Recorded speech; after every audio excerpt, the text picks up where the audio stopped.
Hi everyone and welcome back. This is Mindy Egan for Lawnfawn, and in today's video I'm going to be creating this cute scene using the Tada Diorama butterfly window. The dies that I'm going to be using are the butterfly window, the Tada Diorama simple hillside, and also the original Tada Diorama. Now the stamp sets that I'm going to be using is Dandy Day, the tree before and afters, and all the clouds. I plan on using my Olo markers to color in my images, and the Olo markers is just another brand of alcohol marker. You use whatever you are comfortable with. And my favorite cardstock to color in my images is the Express It cardstock, which is just a really super smooth cardstock. So I'm laying out all of the images that I plan on using. You can see I have a rainbow, some clouds, my tree with some flowers on it, and a couple of the mice. I wasn't exactly sure if I was going to be using that mouse that has the dandelion, but he was super cute and I thought I would just go ahead and stamp him out just to be safe. I'm using the Lawnfawn Jet Black ink to stamp my images down, and this is alcohol marker friendly, so any brand of alcohol markers that you use, this ink is really great for, and I do like to stamp my images twice to make sure I'm getting a really good impression. I'm going to try and let you know the colors that I'm using, but here is a quick screenshot of all of the markers that I'm going to use to color in the images. For the mice, I am going to be using this warm brown combination, and this is YO 2.7, YO 2.5, and YO 2.2. I started by laying down my darkest color, which is the 2.7, and I put that on the right-hand side of the mouse because that is where I feel the darkest area is going to be, or the shadow area, and the lightest area will be in the direction he's facing, so on the left-hand side. Now these little guys down here, they are looking off to the right, so I'm actually going to have them be looking off towards the rainbow, and their face is going to be the lightest color. So I started out with the darkest marker again, and I put that on the left-hand side, and then blended out with the remaining colors.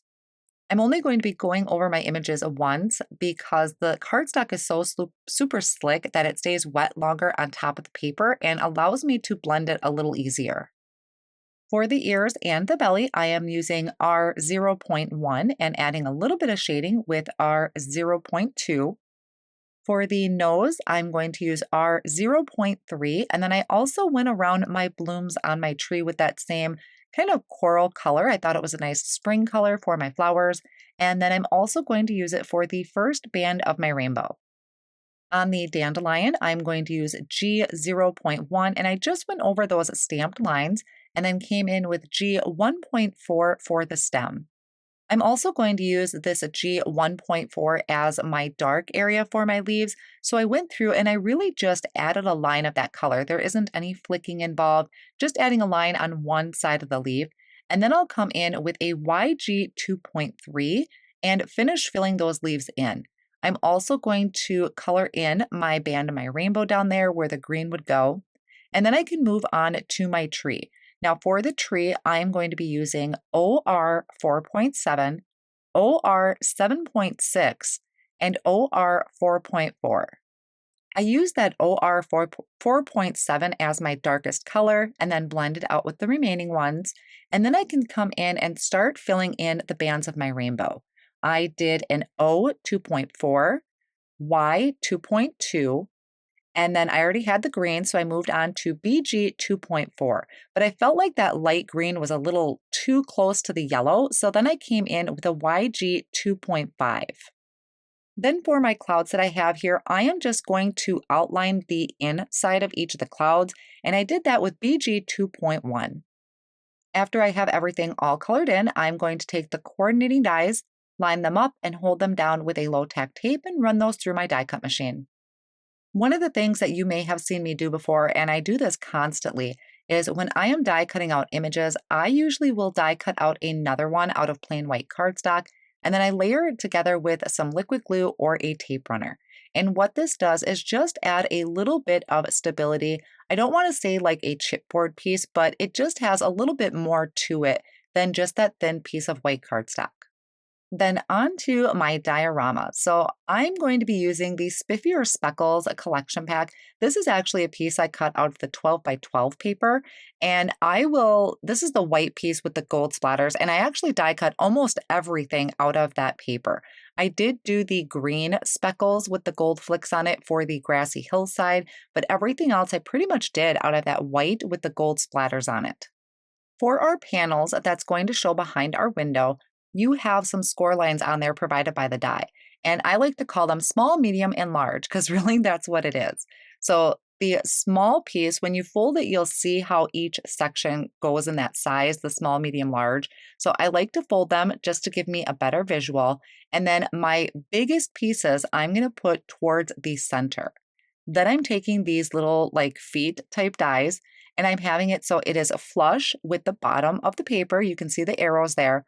And then my foot is always going to point towards the bigger panel. So by laying my panels out like this, it just helps me when I'm trying to place these feet down.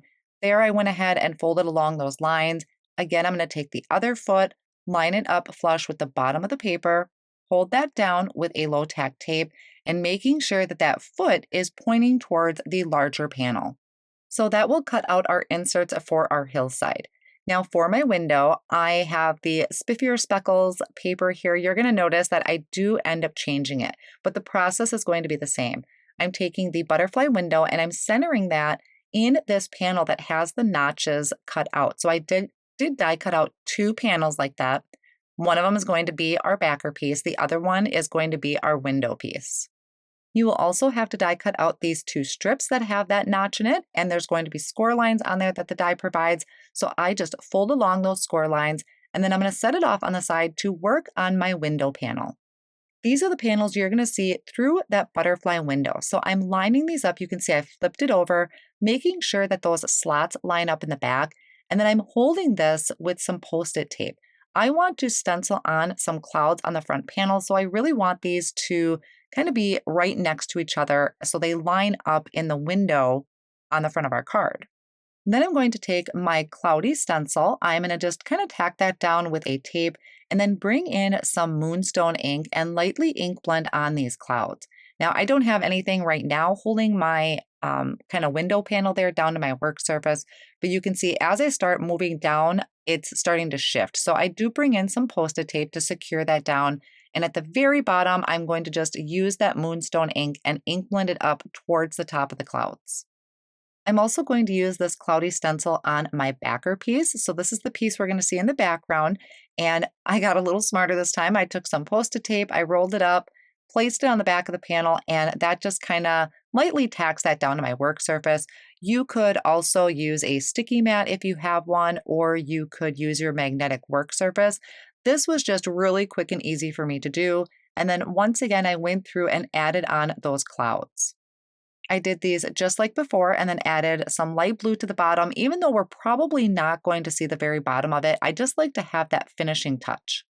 So I started placing everything together to see how it was going to look. And when I put the window over the top, it was just almost too much Spiffier Speckles. I didn't think I'd ever say that, but it was just a little bit too much. So I thought I'd break that up a little bit with this paper pad. And I love these blends on here. I decided to go with more of the rainbow blend. So I die cut out that front panel, did the window, the butterfly window, and I liked that a lot better. Now I can start kind of putting everything together. So these are the skinny pieces that I folded earlier. I opened up the folds and I added some tape runner to each of those folds. And then I'm going to line the notch up in that skinny strip with the notch that's on the back of my window. So this is the back portion of our window, kind of secure that down and do the same thing on the other side. I'm adding tape to those folded areas, lining up my notches and then securing that down. So that's our band that we are going to end up putting our window through. Now I did take my grassy hillsides or my simple hillsides and I folded along those lines. These are going to be the tabs that we insert into our window to create our scene. Now that I have those tabs folded, I need to go ahead and attach my window. So I am adding tape runner to that skinny strip. Remember I said I had small, medium, and large. The large has the clouds on it. The medium panel has our slots, and then that small panel is what we're adding our tape runner to.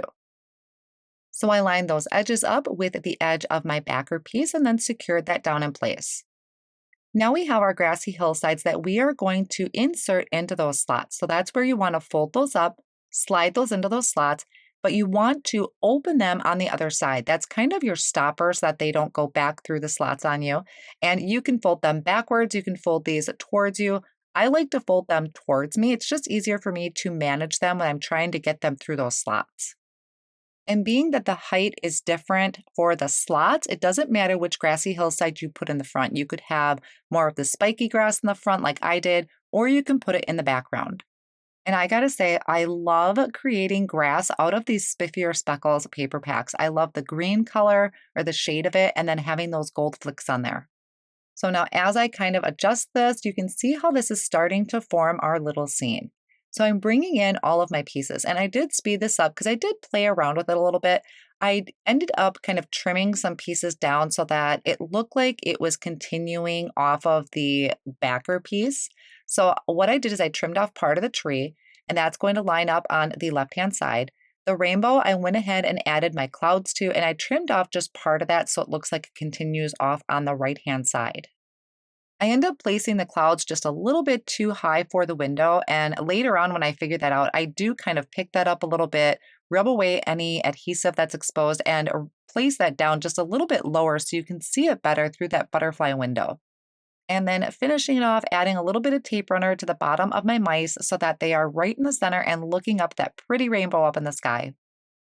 Now to put this all together, we have our window with those strips on the back. We are going to flip our scene over and we're taking that panel that we did the stenciled clouds on and we're going to slide that through that strip. So it's going to slide all the way. We're going to go on the other side. Being that this is pattern paper, it's really easy to kind of bend that and maneuver that to really fit our window. And then when I flip that over and I pull my tabs, we have this adorable little scene through our butterfly window. Now I just need to add a sentiment, which I always seem to forget about. It's like the last thing on my mind. I'm more concerned with the scene. And I decided to pick something really small. So this is off of the Dandy Day stamp set. And I just picked out some white cardstock and I'm going to ink up my sentiment with the black licorice ink. I'm going to stamp it twice because I am pressing very gently. I don't want to squish it and distort the letters. And then I'm going to trim this down into a thin strip. So I brought that over to my paper trimmer. Now I don't want to block any part of my butterfly window, which is kind of one of the reasons that I picked out this sentiment. Plus, it's just really super cute to say, I think you're dandy. Granted, I don't have any dandelions in here, but I think it's just really cute and fun to say. I also trimmed out a couple strips of cardstock and adhered it behind the sentiment, so it's going to add, again, that stability to it. And then I didn't have to worry about adding any foam squares, and I tucked that right at the top of my butterfly. Now, one thing I usually don't do when it comes to my interactive cards is add them to a card base. When it comes to these that can kind of stand up on your desk, I usually just leave them as is, but I thought it would be really cute to create this mini note card. So I trimmed this down so it would fit my panel. I added tape runner to the top, and then I added my diorama onto the front of that. So then the person can either stand it up once it's open using the diorama, or they can set it up just like they would a card and prop it up on the table like that. You can also see that it doesn't obstruct opening it at all either. So by adding it to a card base, you're still able to pull those tabs open very easily to display your scene. And then this is really great because now you have a place to write your message. So there is my really cute and simple butterfly window diorama. I love that little scene in the background with the spring tree and the rainbow. And it was really fun to stencil those clouds in on that spiffier speckles paper. Thank you so much for joining us today.